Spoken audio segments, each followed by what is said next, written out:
여러분, 지금 밖은 영하 10도를 밑도는 매서운 추위가 기승을 부리고 있습니다. 하지만 우리가 진짜 두려워해야 할 것이 고작 겨울바람일까요? 지금 우리 사회 곳곳에서는 그보다 훨씬 더 차갑고 잔인한 진실들이 하나둘씩 고개를 들고 있습니다. 믿었던 국가 시스템, 공정하다고 자부했던 일자리, 심지어 우리가 마지막으로 기대는 도덕적 가치마저 무너져 내리고 있는 현장 말입니다. 단순히 뉴스를 전해드리는 것이 아닙니다. 오늘 우리가 마주할 이야기들은 여러분의 내일, 그리고 여러분 자녀의 미래를 송두리째 흔들어 놓을 수 있는 아주 위험한 신호들입니다. 10여 년 전부터 치밀하게 준비된 종교와 정치의 검은 유착부터 여러분의 일자리를 소리 없이 지워버릴 인공지능의 습격, 그리고 죽음 이후에 존엄마저 쓰레기통에 처박히는 참담한 현실까지 말이죠. 만약 여러분이 지금 이 순간에도 설마 나에게 그런 일이 일어나겠어라며 안일하게 생각하신다면 여러분은 이미 누군가가 설계한 거대한 기만의 덫에 걸려든 것일지도 모릅니다. 아는 것이 곧 생존인 시대입니다. 지금부터 우리가 파헤칠 이 7가지의 어두운 진실을 끝까지 지켜보십시오. 진실을 외면한 대가는 단순히 불쾌함에 그치지 않고 우리가 평생 쌓아온 삶의 터전을 잃게 만드는 치명적인 결과로 돌아올 것입니다. 자, 이제 눈을 뜨고 똑바로 직시해야 할 시간입니다. 여러분은 과연 이 불편한 진실을 감당할 준비가 되셨습니까? 코스피 5000 시대라는 장밋빛 뉴스가 화면을 장식합니다. 주식 계좌의 숫자가 올라가니 세상이 풍요로워진 것 같습니까? 하지만 그 화려한 숫자 뒤에는 여러분의 책상을 호시탐탐 노리는 차가운 강철의 눈빛이 숨어 있습니다. 현대차가 공개한 휴머노이드 로봇 아틀라스를 보십시오. 360도 회전하는 관절로 지치지도 않고 물건을 나르는 그 기계는 단순한 기술의 진보가 아닙니다. 그것은 누군가의 퇴직 통보서이자 우리 세대가 평생 갈고 닦은 숙련도가 하룻밤 사이에 쓸모없어질 수 있다는 선전포고입니다. 실제로 노동 현장의 비명은 이미 시작되었습니다. 현대차 노조가 왜 아틀라스의 현장 투입을 결사반대하며 전면전을 선포했겠습니까? 로봇 한 대 가격이 2억 원이라지만 연간 유지비는 고작 1,400만 원 수준입니다. 24시간 내내 불평 한마디 없이 일하는 이 존재 앞에서 인간의 노동은 너무나 비싸고 비효율적인 구시대의 유물이 되어가고 있습니다. 이것은 비단 생산직만의 문제가 아닙니다. 여러분이 사무실에서 작성하는 보고서, 데이터 정리, 고객 응대 업무는 이미 인공지능의 먹잇감이 된 지 오래입니다. 최근 3년간 청년 일자리 20만 개가 증발했다는 한국은행의 분석은 서막에 불과합니다. 기업들은 이제 신입사원을 뽑아 가르치는 대신 그 자리에 AI를 앉히고 노련한 경력직만을 원하고 있습니다. 사다리는 이미 끊어졌고 우리는 그 끊어진 사다리 위에서 위태로운 춤을 추고 있는 셈입니다. 더욱 잔인한 사실은 우리가 이 흐름을 거부할 수도 멈출 수도 없다는 점입니다. 글로벌 경쟁이라는 명분 아래 AI 도입을 늦추는 국가는 도태될 수밖에 없으니까요. 결국 우리는 기술의 혜택을 누리는 소비자인 동시에 그 기술에 의해 사냥당하는 피식자가 되어버린 기괴한 역설 속에 살고 있습니다. 지금 여러분이 쥐고 있는 그 밥그릇 정말 안전하다고 확신하십니까? 아직 놀라기는 이릅니다. 일자리를 앗아가는 것이 차가운 기계라면 우리의 영혼과 사회 시스템을 뿌리째 흔드는 것은 바로 인간의 얼굴을 한 탐욕입니다. 일자리가 기계에 의해 물리적으로 파괴되고 있다면 우리 사회의 공정성과 민주주의는 보이지 않는 곳에서 서서히 썩어 문드러지고 있습니다. 여러분, 정치라는 무대 뒤에서 벌어지는 기괴한 거래에 대해 생각해 보신 적 있습니까? 우리가 투표소에서 던지는 소중한 한 표가 사실은 특정 종교 집단의 조직적인 기획 아래 움직이는 거대한 장기판의 말에 불과했다면 여러분은 믿으시겠습니까? MBC가 입수한 2012년 대선 당시의 녹취록은 그야말로 충격적입니다. 신천지라는 거대 종교 조직의 간부들이 특정 정당의 집단으로 입당하고 그 배후에 교주 이만희가 있었다는 정황은 우리 정치가 얼마나 취약한지를 적나라하게 보여줍니다. 장로급 간부 500여 명이 당원으로 가입했다는 사실은 단순한 지지가 아닙니다. 그것은 정당의 의사결정 구조를 내부에서부터 장악하려는 침투 작전이었습니다. 당시 대선 캠프의 실세들이 이들의 폭로를 막기 위해 호텔에서 비밀리에 만나 입막음을 시도했던 장면을 떠올려 보십시오. 현역 정치인들이 선거 승리라는 달콤한 열매를 위해 사이비 종교의 비위를 눈감아주고 나중에 해결해 주겠다는 각서까지 써주는 행태는 정치가 도덕적 파산을 선언한 것이나 다름없습니다. 정당법과 공직선거법 위반이라는 중죄 앞에서도 그들은 오직 권력이라는 마약에 취해 있었습니다. 더 무서운 것은 이 유착이 10년이 지난 지금도 이름을 바꾼 채 반복되고 있다는 점입니다. 2011년 홍준표 당대표 시절부터 이명박, 박근혜 전 대통령에 이르기까지 보수 정당과 신천지의 관계는 일시적인 만남이 아니라 뿌리 깊은 공생관계였습니다.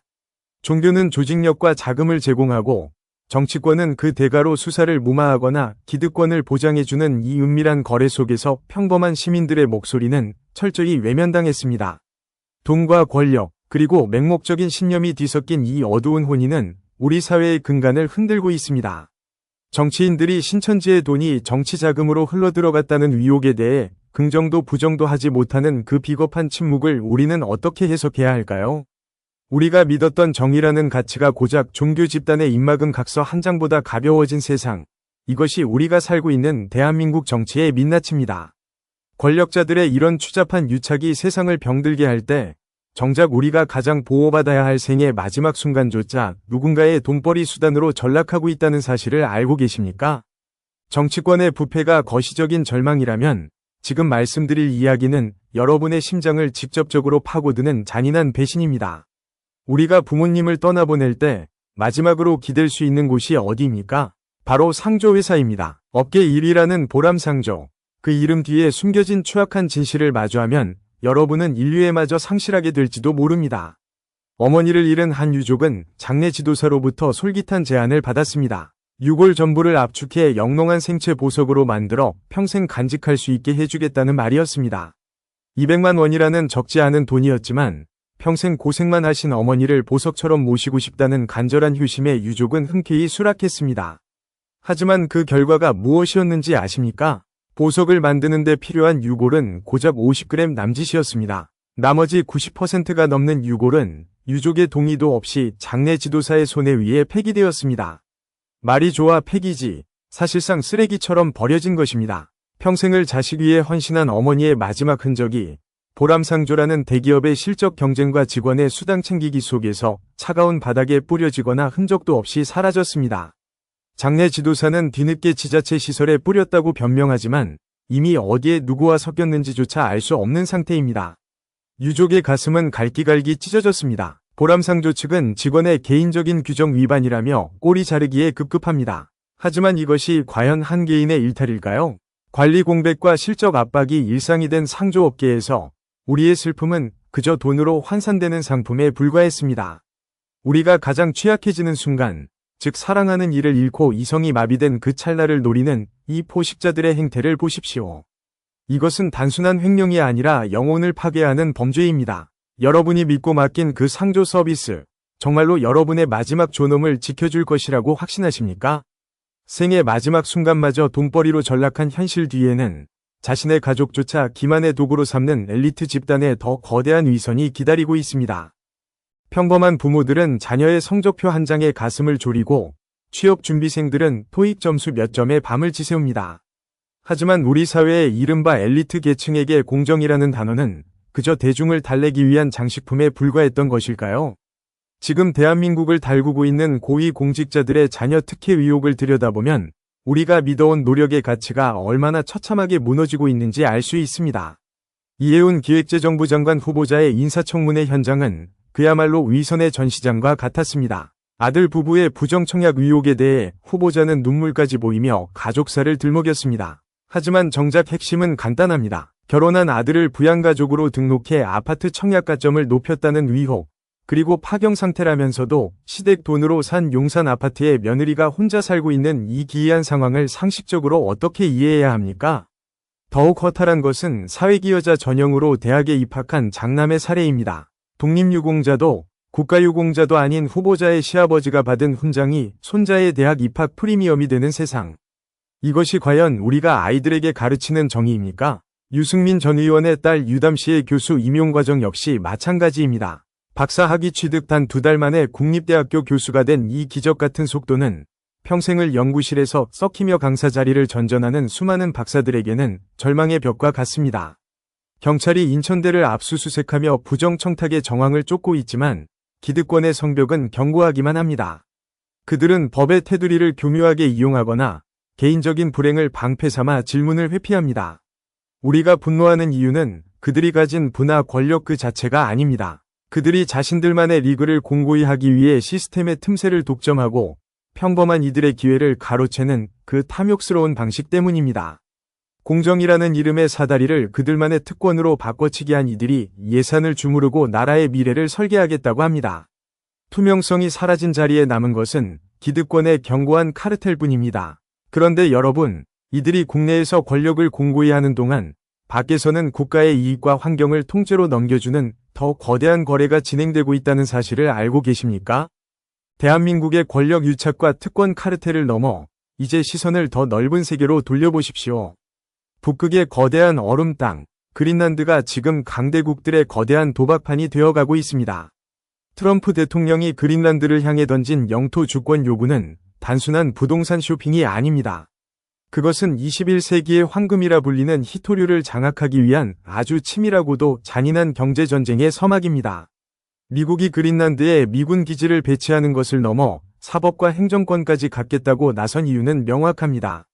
그린란드에는 약 1100만 톤의 희토류가 매장된 것으로 추정됩니다. 첨단 무기, 스마트폰, 전기차 배터리에 없어서는 안 될 이 자원을 확보하기 위해 미국은 덴마크와 그린란드의 자존심을 짓밟고 영토 일부를 사실상의 미국 땅으로 만들려 하고 있습니다.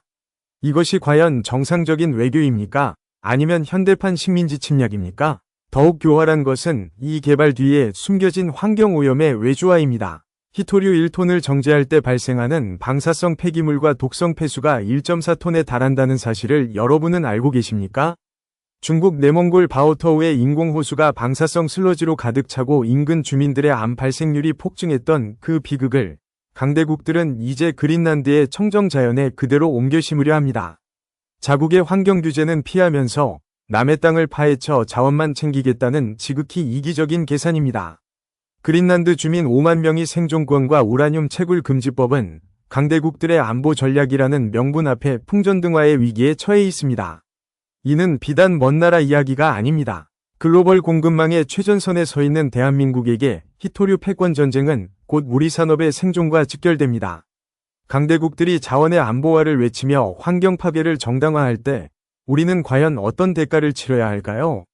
자원을 향한 탐욕이 지구 반대편의 얼음을 녹이고 환경을 파괴하는 동안 정작 우리 곁에서는 그보다 더 차가운 소외가 소중한 생명들을 앗아가고 있습니다. 번쩍이는 희토류의 광채보다 더 처참한 어두운 방 안의 진실을 마주해 보십시오. 강대국들이 수조원의 가치가 있는 희토류를 두고 다투는 동안 우리 이웃의 방 한 칸은 영하의 한기 속에 얼어붙어 있었습니다. 충북 제천의 어느 단독주택에서 발견된 50대 장애인 여성의 죽음은 대한민국이 자랑하는 K복지 시스템이 얼마나 허망한지를 보여주는 뼈아픈 기록입니다. 발견 당시 집문은 활짝 열려 있었고 난방조차 되지 않는 차가운 방 안에서 그녀는 저체온증으로 서서히 생명의 불꽃을 잃어갔습니다. 가장 비극적인 사실이 무엇인지 아십니까? 그녀는 국가가 방치한 사람이 아니었습니다. 오히려 알코올 중독 병력과 장애로 인해 지자체가 집중관리하는 고난도 위기 사례자로 분류된 상태였다는 점입니다. 시스템상으로는 집중관리 대상이었지만 현실에서는 그 누구도 그녀가 왜 영하 12도의 추위에 문을 열어두고 잠들었는지, 왜 보일러조차 켜지 못하고 있었는지 알지 못했습니다. 서류 위의 숫자로만 존재하는 복지가 한 인간의 생명을 지키는데 얼마나 무력한지를 여실히 드러낸 셈입니다. 이것은 단순히 개인의 부주의나 가난의 문제가 아닙니다. 인구의 30%가 1인 가구인 시대, 우리는 디지털 고립이라는 새로운 위협에 직면해 있습니다. 일본의 경우 이미 20여 년 전부터 고독사 문제를 사회적 질병으로 규정하고 지역 공동체가 서로의 안부를 묻는 시스템을 구축해왔습니다. 하지만 IT 강국이라 자부하는 대한민국은 어떻습니까? AI가 일자리를 뺏는 데는 앞장서고 있지만 정작 홀로 사는 이들의 숨소리를 감지하고 위급 상황을 알리는 데는 여전히 인색합니다. 복지 사각지대라는 말은 너무나 우아한 표현입니다. 실상은 복지의 낭떠러지입니다. 관료주의적인 행정과 실적 위주의 관리 시스템 속에서 진짜 도움이 필요한 사람들은 오히려 시스템 밖으로 밀려나고 있습니다. 기초생활수급비 몇 푼으로 생명을 연명하게 할 수는 있어도 고립된 영혼의 추위까지 녹여줄 수는 없었던 것입니다. 오늘 우리가 목격한 이 차가운 죽음은 어쩌면 미래의 우리 자신의 모습일지도 모릅니다. 공동체가 붕괴하고 각자 도생의 길로 내몰리는 사회에서 우리는 과연 서로의 온기를 나눌 준비가 되어 있습니까? 이 비극적인 고립의 역사는 사실 아주 오래전부터 우리 땅 밑에 깊게 뿌리 박혀 있었습니다. 우리가 발을 딛고 서 있는 이 땅은 과연 얼마나 많은 진실을 삼키고 있을까요? 경북 경산의 옛 코발트 광산, 그 어둡고 습한 갱도 안에서 70여 년 만에 터져나온 비명은 우리 역사의 가장 치부이자 잊어서는 안 될 기록입니다. 한국전쟁 당시 경찰과 군인에 의해 학살된 최소 1800여 명의 민간인들, 그들의 유골이 이제야 세상 밖으로 나와 우리에게 묻고 있습니다. 우리가 누리는 이 평화와 번영의 토대가 과연 정당한 것이었느냐고 말입니다. 최근 이 광산에서 제주 4.3 사건의 행방불명자들의 유해가 발견되었다는 소식은 더욱 충격적입니다. 제주도에서 대구 형무소로 다시 경산의 광산으로 끌려와 이름도 없이 쓰러져간 영혼들.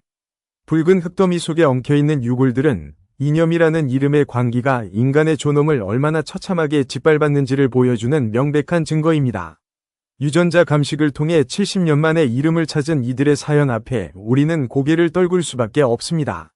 진실 규명을 위한 유해 발굴 작업은 여전히 현재 진행형입니다. 하지만 아직도 2,000구가 넘는 유해들이 차가운 흙 속에서 자신의 이름을 불러주길 기다리고 있습니다.